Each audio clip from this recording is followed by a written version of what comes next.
അമ്മു സജീവിൻ്റെ അച്ഛൻ നമ്മളോടൊപ്പം ചേരുന്നു. ഈ കുടുംബം ഈ മരണവുമായി ബന്ധപ്പെട്ട് ആദ്യം മുതൽ തന്നെ ഒരുപാട് ആരോപണങ്ങൾ മുമ്പോട്ട് വെക്കുന്നുണ്ടായിരുന്നു. കഴിഞ്ഞ ദിവസം 3 പേരെ കസ്റ്റഡിയിലെടുത്തു. ഇന്ന് അവരുടെ അറസ്റ്റ് രേഖപ്പെടുത്തിയിരിക്കുകയാണ്. എന്താണ് അങ്ങേക്ക് പറയാനുള്ളത്? പോലീസുകാർ നല്ല രീതിയിലാണ് അന്വേഷണം കൊണ്ടുപോകുന്നത്.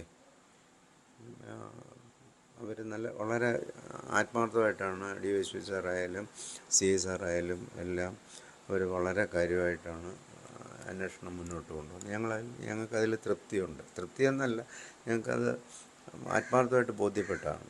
അദ്ദേഹം ഇന്നലെ വിളിച്ചിരുന്നു, കാര്യങ്ങൾ പറഞ്ഞു, എല്ലാം ചെയ്തു. പിന്നെ ഹോസ്റ്റൽ അധികൃതരുടെ ഭാഗത്തു നിന്നുള്ള അനാസ്ഥയും പിന്നെ നമ്മുടെ ഹോസ്പിറ്റലിൽ നിന്നുള്ള ഒരു അനാസ്ഥയുണ്ട്. അല്ലെങ്കിൽ അവർക്ക് എൻ്റെ അടുത്ത് പറഞ്ഞത് കാലിലൊരു ചെറിയ പൊട്ടൽ മാത്രം എന്നാണ്. കാലിൽ പൊട്ടൽ ഉണ്ടാകുമെന്ന് പറഞ്ഞുകൊണ്ടാണ് ഞാനിങ്ങോട്ട് കൊണ്ടുവരാൻ തന്നെ പറഞ്ഞത്. ചെറിയൊരു പൊട്ടലാണെങ്കിൽ നമുക്കിവിടെ നമ്മുടെ ഹോസ്പിറ്റലിൽ ചെയ്യാമല്ലോ. പിന്നെ അതുകൊണ്ടാണ്. അല്ലെങ്കിൽ ഇത്രയും സീരിയസ് ആയിട്ട് ഇഞ്ചേർഡ് ആയിട്ടുള്ളൊരു കുട്ടിയാണെങ്കിൽ അവിടെ ബിലീവേഴ്സ് ചർച്ചിൻ്റെ ഹോസ്പിറ്റലുണ്ട്, ചെത്തിപ്പുഴ ഹോസ്പിറ്റലുണ്ട്, മുത്തൂറ്റുണ്ട്, അത് ഓൺ ദ വേയിൽ ഒരുപാട് ഹോസ്പിറ്റലുണ്ട്. ഇത്രയും സീരിയസ് ആയിട്ടുള്ളൊരു കുട്ടിയെ കൊണ്ടുവരുന്ന ഒരു സാഹചര്യത്തിലല്ല അവളെ കൊണ്ടുവന്നത്. അല്ല, അതിൻ്റെ അകത്ത് ഈ നേരത്തെ മുതൽ തന്നെ ഇപ്പോൾ അറസ്റ്റിലായിരിക്കുന്ന ഈ 3 കുട്ടികളുടെ ഭാഗത്ത് നിന്ന് നേരത്തെ മുതൽ തന്നെ അങ്ങനെ ഒരു മാനസികമായ പീഡനം ഏൽക്കുന്നതായി നിങ്ങളോട് പറഞ്ഞിട്ടുണ്ടായിരുന്നു? പറഞ്ഞിട്ടുണ്ട്. അതനുസരിച്ച് ഞാൻ പ്രിൻസിപ്പളിന് 2 പരാതി കൊടുത്തിട്ടുണ്ട്. ആദ്യത്തെ പരാതി 25/10 കൊടുത്തത്. അന്നേരം അതിന് ശേഷം ഈ പ്രിൻസിപ്പൾ ഇവരെ വിളിപ്പിച്ച് മെമ്മോ കൊടുത്തു. അമ്മുവിൻ്റെ കയ്യിൽ നിന്ന് ഒരു എക്സ്പ്ലനേഷൻ, എന്താ സംഭവിച്ചതെന്നുള്ള ഒരു എക്സ്പ്ലനേഷൻ എഴുതി വാങ്ങിച്ചു.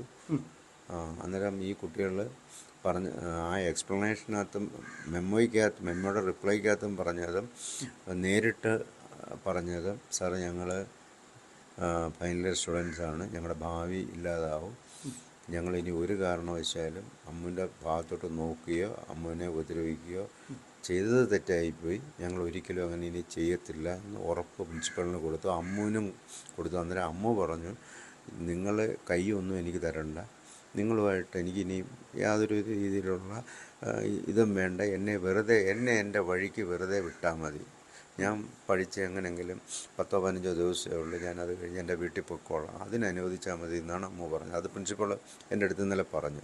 ഇത്രയും ഒരു വ്യക്തിപരമായ ഒരു വൈരാഗ്യം അമ്മുവിനോട് ഇവർക്ക് വരാനുള്ള കാരണം അങ്ങനെ എന്തെങ്കിലും സൂചനകൾ ഉണ്ടായിരുന്നുണ്ട്? നേരത്തെ ഇവർ ഈ ഗൈനക് പോസ്റ്റിങ്ങിന് ആലപ്പുഴ പോയപ്പോൾ ഒരു ഇൻസിഡൻ്റ് ഉണ്ടായി. അമ്മു ആണെങ്കിൽ ഒരു ചെറിയ കാര്യം ഉണ്ടെങ്കിൽ ഞങ്ങളോട് ഷെയർ ചെയ്യും, അവൻ്റെ ചേട്ടനോട് എന്നോടും പറയാറുണ്ട്. അങ്ങനെ ഒന്നും ഒളിച്ചു വെക്കത്തില്ല അവളെ. അന്നേരം അവിടെ ഒരു പ്രൈവറ്റ് ഹോസ്റ്റലിലായിരുന്നു ഈ കുട്ടികളെ 50 കുട്ടികളെയും താമസിപ്പിച്ചിരുന്നത്. അന്നേരം 25 ഉള്ള ഗ്രൂപ്പായിട്ടാണ് ഇട്ടത്. അന്നേരം അതിനകത്തൊരു അസിസ്റ്റൻ്റ് വാർഡൻ, ഒരു വലിയ പ്രായമൊന്നുമില്ലാത്തൊരു സ്ത്രീയാണ്. അന്നേരം അവർ ഈ കുട്ടികളെ സെക്കൻഡ് ഷോയ്ക്ക് കമ്പൽ ചെയ്ത് കൊണ്ടുപോയി. അന്നേരം അമ്മു എൻ്റെ അടുത്ത് വിളിച്ച് ചോദിച്ചു, ഈ അച്ഛാ ഇങ്ങനെ അവരെല്ലാം നിർബന്ധിക്കുന്നു,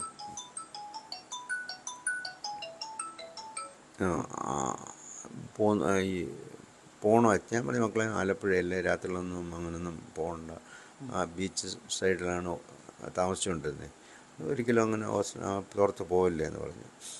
നീ ഒരു കാര്യം ചെയ്ത്, നീ ഇങ്ങനാണെങ്കിൽ രാവിലെ നീ ക്ലാസ് കോർഡിനേറ്ററോട് ക്ലാസ് ടീച്ചറിനോട് ഇത് വരുമ്പോൾ പറയുകയും വേണമെന്ന് പറഞ്ഞു. അങ്ങനെ അവൾ ക്ലാസ് ടീച്ചറിനോട് ഇത് പറഞ്ഞ് ക്ലാസ് ടീച്ചർ പ്രിൻസിപ്പളിൻ്റെ അടുക്ക പറഞ്ഞു. പ്രിൻസിപ്പൾ ഈ കുട്ടികളെല്ലാം തിരിച്ചു വിളിപ്പിച്ച് വാൺ ചെയ്ത് ചെയ്തതാണ്. അന്ന് തുടങ്ങിയൊരു ഈ പോയത് അമ്മു പറഞ്ഞതിനെ തുടർന്നുണ്ടായ ഈ സെക്കൻഡ് ഷോയ്ക്ക് പോയ കാര്യം ക്ലാസ് ടീച്ചറിനെ അമ്മു അറിയിച്ചതിൻ്റെ പേരിലുണ്ടായ പ്രശ്നങ്ങളാണ്. പിന്നെ അതാണ് തുടക്കം. പിന്നെ ചെറിയ ചെറിയ ഓരോ കാര്യങ്ങളുണ്ടാക്കി ഇവളെ ഇങ്ങനെ ബുദ്ധിമുട്ടിക്കുകയായിരുന്നു. ഈ ഏറ്റവും ഒടുവിൽ ഈ മെമ്മോയുടെ കാര്യം പറഞ്ഞു. അതിനുശേഷം ഇനി ഒരു പ്രശ്നങ്ങളും അമ്മുവിനോട് ഉണ്ടാകത്തില്ല എന്ന് അവർ ഉറപ്പ് കൊടുക്കുന്നു. പിന്നീട് പെട്ടെന്ന് ഈ കാര്യങ്ങൾ അന്ന് വൈകിട്ട് തന്നെ ഇവക്ക് ഈ മൈഗ്രെയിനും അലർജിയൊക്കെ ഉള്ള കുട്ടിയാണ്. ഇവക്ക് മുട്ടയൊന്നും കഴിക്കാൻ പറ്റത്തില്ല. അന്നേരം ഇവൾ ഈ മൈഗ്രെയിൻ്റെ മരുന്നും കഴിച്ച്, ഇവൾ ഒറ്റയ്ക്ക് റൂമിലായിരുന്നു അന്ന് താമസിച്ചുകൊണ്ടിരുന്നത്. അന്നേരം ഈ മൈഗ്രെയിൻ്റെ മരുന്ന് കഴിച്ചുകൊണ്ടിരുന്ന കൂട്ടത്തിൽ ഈ അഞ്ജന എന്ന് പറയുന്ന കുട്ടി അവിടുത്തെ ഹോസ്റ്റലിലെ പഴയ ലീഡറാണെന്നാണ് പറയുന്നത്. അങ്ങനെ ഇവളുടെ റൂം തല്ലി തുറന്ന് കയറി ഇവളെ പിടിച്ചൊലയ്ക്കുക, എന്തൊക്കെയോ ചെയ്തു ഇവളെ. എന്നിട്ട് നീ ആരെ എന്തോ രാജ്ഞിയാണോ ആ ടോണിൽ എന്തൊക്കെയോ സംസാരിച്ചു. നീ ഫുഡ് എല്ലാവരും കഴിക്കാൻ പറ്റുന്നത് നിനക്ക് മാത്രം എന്താണ്, നീ വന്ന് ഒപ്പിട്ടാൽ എന്താണ് എന്ന് പറഞ്ഞ് ഒരുപാട് ഹരാസ് ചെയ്തു. അന്ന് രാത്രി തന്നെ, പ്രിൻസിപ്പൾ പറഞ്ഞ രാത്രി തന്നെ. അന്നേരം അത് ഇവള് കരഞ്ഞുകൊണ്ട്, അച്ഛാ എന്നെ ഉറങ്ങാൻ പോലും സമ്മതിക്കുന്നില്ല അച്ഛാ, അച്ഛൻ അറിയാമല്ലോ എനിക്ക് മരുന്നും കഴിച്ചുകൊണ്ട് മൈഗ്രെയിനിലൊക്കെ കഴിക്കുമ്പോൾ ചെറിയൊരു സെഡേഷൻ വരുമല്ലോ. അന്നേരം അങ്ങനെ പറഞ്ഞപ്പോൾ ഞാൻ പിറ്റേന്ന് രാവിലെ വൈഫിനെ കൊണ്ട് ക്ലാസ് ടീച്ചറിനെ വിളിപ്പിച്ചു. ടീച്ചറെ ബുദ്ധിമുട്ടാണ് ഇങ്ങനെ അന്നേരം ടീച്ചർ ഇവരെ വിളിച്ചു, നീ അങ്ങനൊന്നും ഉണ്ടാകത്തില്ല, അമ്മൂനെ ഞാൻ നോക്കിക്കോളാമെന്ന് അവർ പറഞ്ഞു. അതിനുശേഷമാണ് ഈ ടൂറിൻ്റെ പ്രശ്നം. ഈ ടൂറിൻ്റെ കോർഡിനേറ്റർ ഒരു ബസ്സിനകത്ത് വെച്ചാണ് ടീച്ചർ ഈ കോർഡിനേറ്റർ ആക്കുന്നതെന്ന് പറഞ്ഞത്. അന്നേരം അമ്മു നേരത്തെ തീരുമാനിച്ചാണ് ടൂറിന് പോകുന്നില്ലാണ്. അവൻ്റെ ബ്രദറിൻ്റെ അവിടെ ചെന്നൈക്ക് പോകാനായിട്ട് അവൾ ഫ്ലൈറ്റ് ടിക്കറ്റും എടുത്ത് വെച്ചേക്കുമായിരുന്നു. 28-ാം തീയതി തിരിച്ചു വരാനായിട്ട്. 24-ാം തീയതി പോയിട്ട് 28-ാം തീയതി തിരിച്ചു വരാനായിട്ട് എടുത്തേക്കുമായിരുന്നു. അങ്ങനെ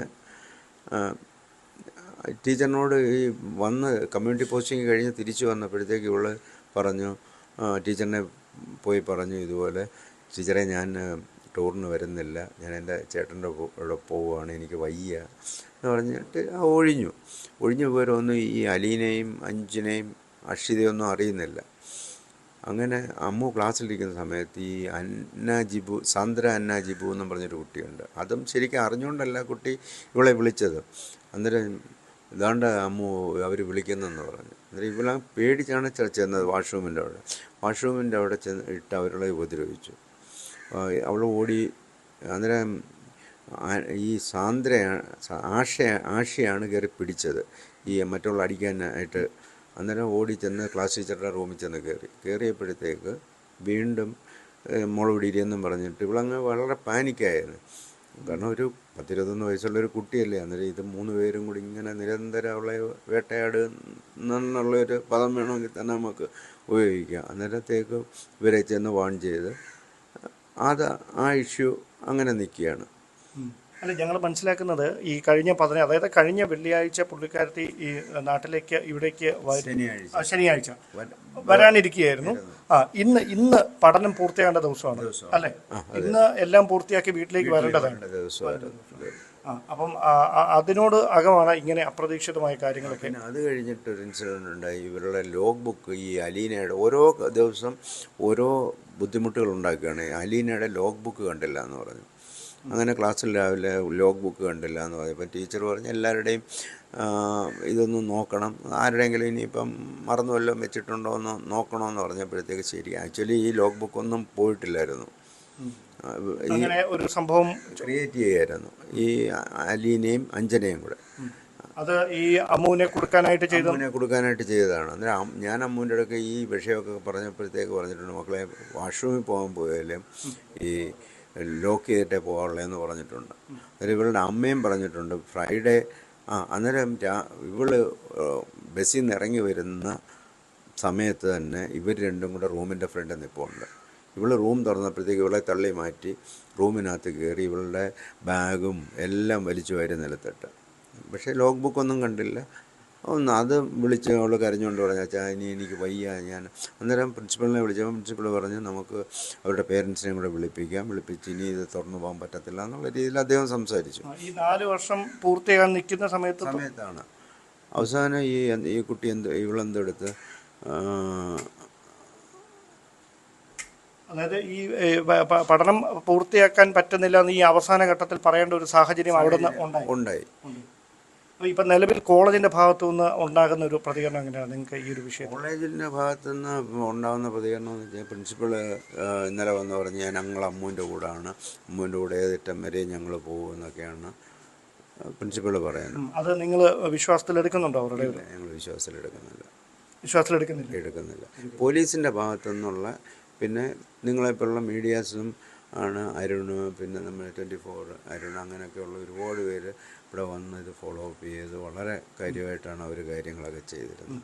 അപ്പോൾ ഒരു പ്രധാനപ്പെട്ട കാര്യം, പോലീസ് ഇപ്പോൾ എടുത്തിരിക്കുന്ന ഈ നടപടി അതിൽ നിങ്ങൾ പൂർണ്ണമായി വിശ്വസിക്കുന്നു. ഓക്കെ, നിയമ നടപടിയുമായി മുമ്പോട്ട് പോകേണ്ടത് തീർച്ചയായിട്ടും നിയമ നടപടിയായിട്ട് ഞങ്ങൾ മുമ്പോട്ട് പോകും. പിന്നെ അടുത്ത ഒരു കാര്യം എന്ന് വെച്ച് കഴിഞ്ഞാൽ ഈ കുട്ടികൾ ഇവിടെ വന്നിട്ട് ഈ ഇവരുടെ സഹപാഠികൾ ജൂനിയേഴ്സ് കുറച്ച് കുട്ടികൾ വന്നിരുന്നു. ഇവരുടെ ക്ലാസ്മേറ്റ്സ് ഇവിടെ ഫ്രണ്ടിൽ വന്നിട്ട് ബസ്സിൽ വന്നിട്ട് ഈ കോളേജുകാർ തന്നെയാണെന്ന് തോന്നുന്നു ഒരു ഫോൾസ് പ്ലേ നടത്തി നാട്ടുകാരോടൊക്കെ പറഞ്ഞ് അവിടെ ചെന്ന് അവർ തടയും, പ്രശ്നമാവുമെന്നും പറഞ്ഞ് അവരെ തിരിച്ചു കൊണ്ടുപോയി. പക്ഷേ ഞങ്ങളിതൊന്നും അറിഞ്ഞിട്ടില്ല. ഞങ്ങൾ ആരെ വന്നാലും ഇവിടെ മരണവീടാണ്. മരണവീട് അല്ലെങ്കിൽ പോലും ഇവിടെ പലരും വരാറുണ്ട്.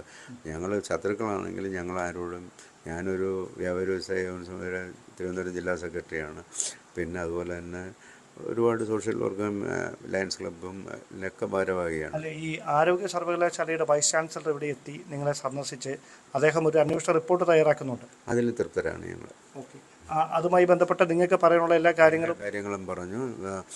CI വന്ന് മൊഴിയെടുത്തു. അതിലെല്ലാം ഞങ്ങൾ തൃപ്തരാണ്. പക്ഷേ എന്തു വന്നാലും എൻ്റെ കുഞ്ഞു പോയി. ഈ കോളേജിൻ്റെ അധികൃതരുടെ ഭാഗത്തുനിന്ന് ഇങ്ങനെ ഒറ്റ സഹപാഠികൾ ഇവിടെ വന്നിട്ടില്ല. അതിൽ നമുക്ക് കുടുംബത്തിന് വലിയൊരു ബുദ്ധിമുട്ട്. അതായത് താങ്കൾ തന്നെ സൂചിപ്പിച്ചു, നേരത്തെ കഴിഞ്ഞ ഒക്ടോബർ 25-നാണ് സമാനമായ തരത്തിലൊരു പരാതി ആദ്യമായിട്ട് കൊടുക്കുന്നതെന്ന്. അപ്പോൾ അതിനുശേഷം അവിടെ നിന്ന് ഈ പ്രശ്നത്തിന് ഒരു പരിഹാരം ഉണ്ടാകുന്നില്ലായിരുന്നെങ്കിൽ അതിന് നിയമപരമായിട്ട് മറ്റ് വഴികളിലേക്ക്, അല്ലെങ്കിൽ പോലീസ് അടക്കമുള്ള സംവിധാനങ്ങളുണ്ട്, നഴ്സിംഗ് കൗൺസിലുമായി ബന്ധപ്പെട്ട തരത്തിലുള്ള സംവിധാനങ്ങളുണ്ട്. അപ്പോൾ അങ്ങനെ ഈ കോളേജിനപ്പുറത്തേക്ക് ഈ പരാതി നൽകാൻ അമ്മു തയ്യാറാകാതിരുന്നത് എന്താണ്? അങ്ങനെ എന്തെങ്കിലും? ഈ 18-ാം തീയതി ഞങ്ങളെ വിളിപ്പിച്ചിരുന്നതാണ് പ്രിൻസിപ്പൾ. അത് കഴിഞ്ഞിട്ട് ഞങ്ങൾ വീണ്ടും എന്തെങ്കിലും ബുദ്ധിമുട്ടുണ്ടെങ്കിൽ ഇത് ഞങ്ങൾ നിയമപരമായിട്ട്, എൻ്റെ ബ്രദർ ഒരു വക്കീലാണ്, എൻ്റെ മകൻ വക്കീലാണ്, ഞങ്ങൾ നിയമപരമായിട്ട് തന്നെ പോകാൻ തീരുമാനിച്ചിരുന്നതാണ്.